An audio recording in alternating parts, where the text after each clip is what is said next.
안녕하세요. 오늘 여러분과 함께 살펴볼 자료는요. 3분 저작권 핵심 강의 시나리오입니다. 이게 아주 짧고 굵게 저작권 기본 개념을 딱 정리해뒀더라고요.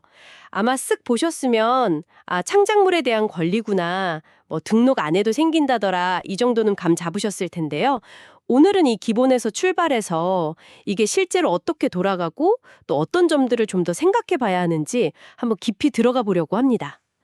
저작권, 말이 좀 딱딱하죠. 근데 사실은 우리가 뭔가 만들 때나 아니면 다른 사람 거 볼 때나 늘 배경에 있는 거잖아요. 중요한 규칙이죠. 이 시나리오는 진짜 핵심만 뽑아놨는데 그 속에 숨은 뜻이나 현실 적용을 생각하면 더 재밌어지더라고요. 자, 한번 풀어볼까요? 시나리오 초반에요. 창작하는 순간 자동으로 권리가 생긴다. 이 점을 딱 강조하잖아요. 등록이 필요 없다는 거. 예를 들어서 지금 당장 메모지에다가 멋진 시한 구절을 딱 썼어요. 그럼 그 순간 권리가 생긴다. 이게 이론은 그런데 실제로는 좀 애매하지 않나요? 내가 먼저 만들었다는 걸 어떻게 증명하냐. 이런 문제가 바로 붙을 것 같은데. 네, 정확해요. 아주 정확한 지적이신데요. 법적으로는 권리 자체는 창작하면 바로 생겨요. 자동으로. 근데 나중에 혹시라도 분쟁이 생기면 이거 내가 언제 만들었다, 내가 먼저 만들었다, 이걸 증명하는 건 또 완전히 다른 문제거든요. 그래서 사실 많은 분들이 실제로는 한국저작권위원회 같은 데다가 저작권 등록을 하시거나 아니면 타임스탬프 같은 거 찍어두거나 그것도 아니면 내용증명 우편 보내거나 이런 식으로 내가 언제 창작했는지 객관적으로 남겨두려고 노력을 하시는 거죠. 자동 발생 원칙이 편하긴 한데 진짜 보호받으려면 창작자 스스로 좀 더 챙겨야 하는 부분이 있는 거예요. 아, 그렇군요. 자동 발생 그 자체는 되게 좋은데 문턱을 낮춰주니까요.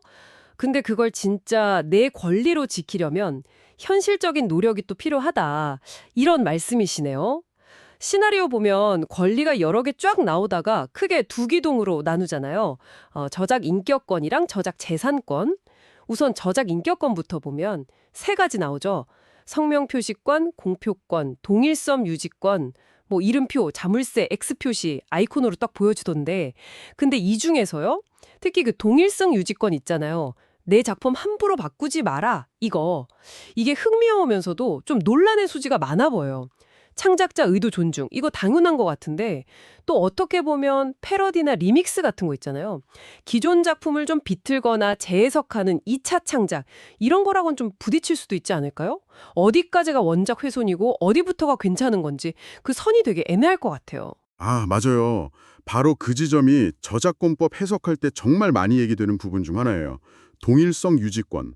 이게 창작자 명예나 작품의 어떤 본질, 그걸 지키는 아주 중요한 권리죠, 당연히. 원작 메시지를 막 왜곡하거나 질을 떨어뜨리는 거, 이런 거 막으려고 있는 거니까요. 근데 말씀하신 것처럼 이 권리가 너무 세게 적용되면 후대 창작자들이 기존 문화를 가지고 뭔가 새롭게 만드는 활동, 그러니까 문화가 계속 이어지고 발전하는 거잖아요. 그게 좀 위축될 수 있다 이런 비판도 계속 있어요. 그래서 많은 나라 법에서는 공정한 이용이라던가 저작권 제한 규정 같은 걸 둬서요. 패러디나 비평, 연구, 교육 목적이면 원작을 좀 받두거나 이용하는 걸 허용하려고 해요. 균형을 잡으려는 거죠. 물론 그 공정함의 기준이 뭐냐? 이게 딱 떨어지는 건 아니라서 특정 사례가 허용되는 거냐 아니냐 판단하는 건 여전히 어렵긴 합니다. 이 시나리오에서는 그냥 기본 권리만 소개했지만 실제로는 이 동일성 유지권하고 이철 창작의 자유 사이에는 늘 좀 팽팽한 긴장감이 있다고 봐야죠. 아, 균형. 그게 핵심이군요. 창작자 인격 보호도 중요하고 근데 또 문화가 계속 흘러가려면 어느 정도 바꾸거나 다시 해석하는 것도 필요하다는 거네요. 그럼 다른 저작 인격권, 공표권은 어때요? 작품을 세상에 내놓을지 말지 결정하는 권리? 이건 좀 명확해 보이는데 혹시 여기도 생각해 볼 만한 게 있을까요? 예를 들면 창작자가 이거 미완성이라 공개하기 싫었는데 돌아가시고 나서 유족이 그냥 공개해버린다거나 이런 경우는요? 그것도 좋은 질문인데요. 공표권도 당연히 창작자 의사가 제일 중요해요. 살아계실 때는 본인이 결정하는 게 원칙이죠. 그럼 사후에는? 저작인격과는 원래 양도나 상속이 안 되는 그 사람한테만 딱 붙어있는 일신전속권으로 보거든요. 근데 창작자가 돌아가신 후에도 그분의 명예를 훼손하는 방식으로 작품이 이용되는 걸 막아야 하니까 유족 같은 분들이 어느 정도 권리를 행사할 수 있게 해주는 경우가 많아요. 그래서 미공개 유적 공표 문제가 가끔 복잡해져요. 창작자가 살아있을 때 어땠을까 그 의사를 존중해야 한다는 쪽이랑 아니다, 이건 역사적 가치가 있으니 공개해야 한다 이런 입장이 부딪히기도 하고요. 법적으로도 좀 섬세하게 봐야 하는 부분이죠. 결국 저작 인격권이라는 게 창작자의 어떤 정신적인 부분을 보호하는 거라서 해석도 좀 신중해야 한다는 거군요. 자, 그럼 이제 두 번째 기둥, 저작 재산권으로 가볼까요? 시나리오에서는 이걸 돈 아이콘으로 딱 보여주면서 경제적 이익을 얻을 권리다 이렇게 설명하죠. 복제, 공연, 방송, 전시, 배포 뭐 이런 걸로 돈을 벌거나 남한테 쓰게 해주고 돈 받는 권리. 아까 얘기한 저작 인격권이랑은 다르게 이건 팔 수도 있고 뭐 빌려줄 수도 있고 그리고 보호기간. 이게 저작자 죽고 나서 70년, 엄청 길던데요. 이 사후 70년이라는 기간, 이거 어떻게 봐야 할까요? 시나리오에서는 이게 창작 동기 부여하고 문화산업 발전시킨다 이렇게 좋은 점을 얘기하는데 혹시 다른 시각은 없을까요? 예를 들면 너무 길어서 오히려 문화 접근을 막는다거나 뭐 후대 창작자들한테 부담이 된다거나 그런 건 없을까? 그 논쟁도 저작권 쪽에서는 늘 뜨거운 감자죠. 사후 70년. 이게 베른 협약 같은 국제 기준에 맞춰서 많은 나라들이 그렇게 하고 있긴 해요. 지지하는 쪽은 말씀하신 대로 창작자나 그 후손한테 경제적으로 충분히 보상해 주니까 더 좋은 작품 만들 동기가 되고 또 문화산업의 투자도 더 활발해진다 이렇게 주장하죠. 오랫동안 수익이 날 걸 기대하면 더 과감하게 투자할 수 있다는 거죠. 근데 반대쪽에서는 이게 너무 길다, 과하다 이렇게 비판해요. 특히 창작자가 죽고 나서 수십 년이 지난 다음까지 권리가 남아있는 게 원래 취지인 창작 동기 부여랑 얼마나 관련이 있냐?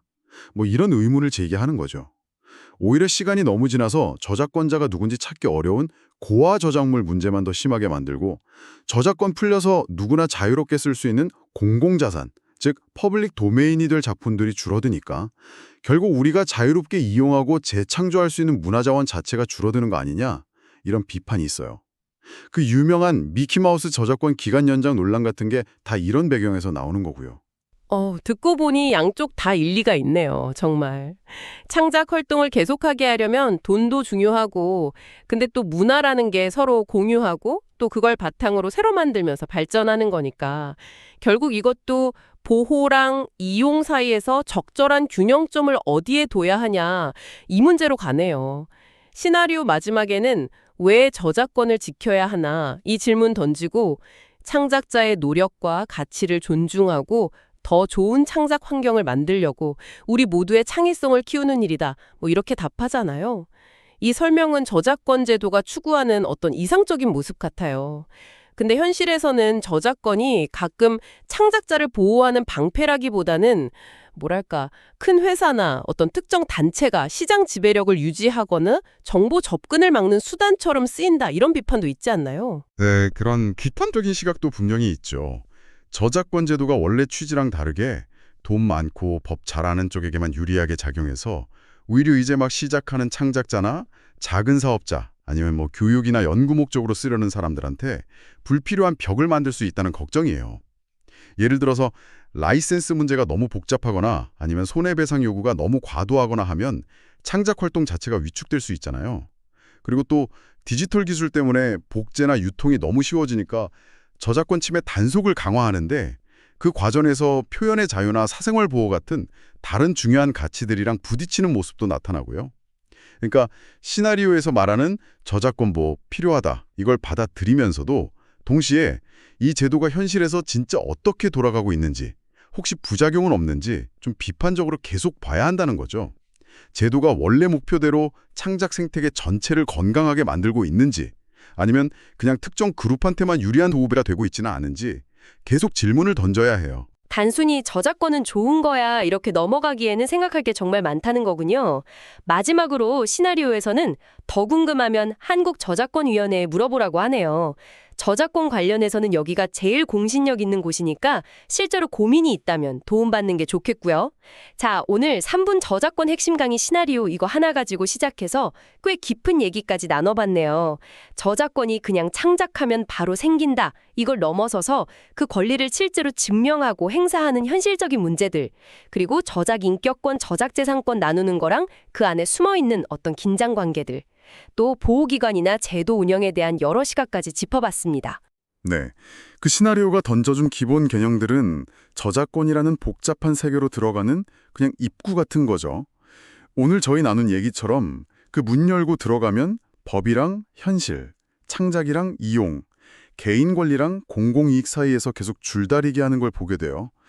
여러분께 마지막으로 한번 던져보고 싶은 질문은 이거예요. 이 시나리오는 창작자 권리 보호에 딱 초점을 맞추고 있잖아요. 그렇다면 여러분은 이 보호의 무게추가 지금 적절하다고 생각하시나요?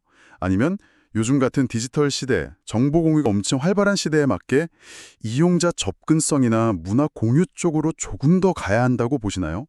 혹은 이 둘의 균형을 잡을 제3의 창의적인 방법 같은 건 없을까요? 정답은 없겠지만 이 질문에 대해 한 번쯤 생각해 보시면 앞으로 저작권 이슈를 볼 때 좀 더 깊이 있는 시각을 갖게 되실 겁니다. 창작자 권리 보호와 공정한 이용 사이의 균형점. 정말 끊임없이 고민해야 할 문제네요.